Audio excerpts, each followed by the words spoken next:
Arvokkaat 32 katselijat. Eurohan on vähän väliä kriisissä, mutta euroa voisimme lähestyä vähemmän kriittisin ottein. Siis, missä euro luuraa?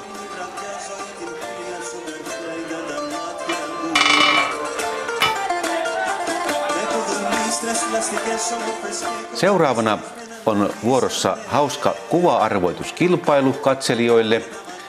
Katselijan tehtävä on hahmottaa, missä kohdassa kuvaa euron symboli oikein piiloittelee.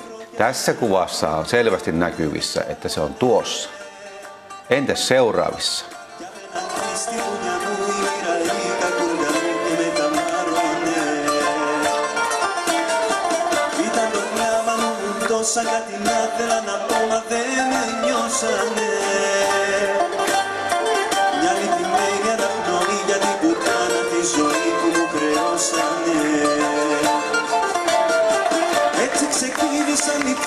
Έτσι ξεκίνησα και με ρωτήσανε ζωή μας σε συνήθισα. Σαν πληγωμένο αετόπουλο στο κόμμα, σαν ότι γίνανε ένα κράτικο ακόμα.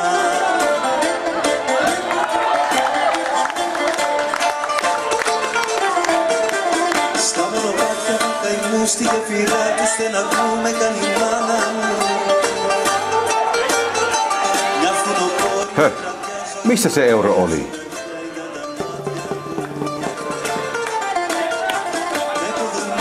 Πλαστικές όμορφες και χρωματιστές με έναν ορίζανε. Και τα ματάκια τα μικρά είδαν του κόσμου τα αγαθά και συμφωνήσανε. Ήταν το γάλα μου πικρό και το νεράκι μου γλυκό που με μεγάλωνε.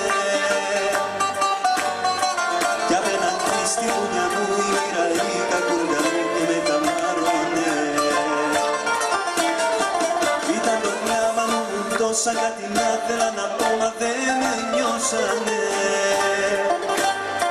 Μια λυπημένη αναπνοή για την πουτάνα τη ζωή που μου χρεώσανε.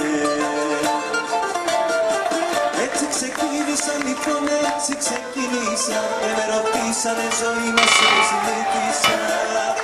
Σαν πληγωμένο αετόπουλο στο κόμμα, σαν ότι γίνανε ένα κράτικο. Oikein hyvää kesää eurojen parissa.